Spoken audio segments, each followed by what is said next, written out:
孩子常生病，有时候是在替妈妈说话。很多妈妈看到孩子伤风、咳嗽、湿疹，第一个反应就是是不是吃错东西，是不是他的身体不好，还是他的体质不好。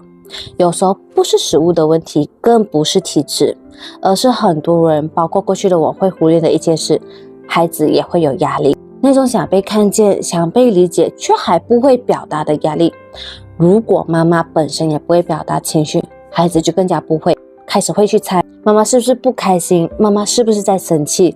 长期这样，孩子就会处在紧张的状态，久了就会出现经常生病咯。孩子其实很努力的在用身体提醒妈妈，家里的情绪需要被看见，无论是你的还是孩子的。怎么样开始看见情绪呢？可以试试3个步骤。第一，就是情绪来的时候，先停顿1到2分钟。第二，问一下刚刚是什么事情，哪一句话勾起了我的情绪。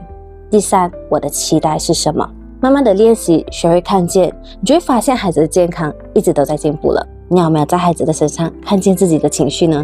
关注我，陪你一起看懂孩子，也看懂自己。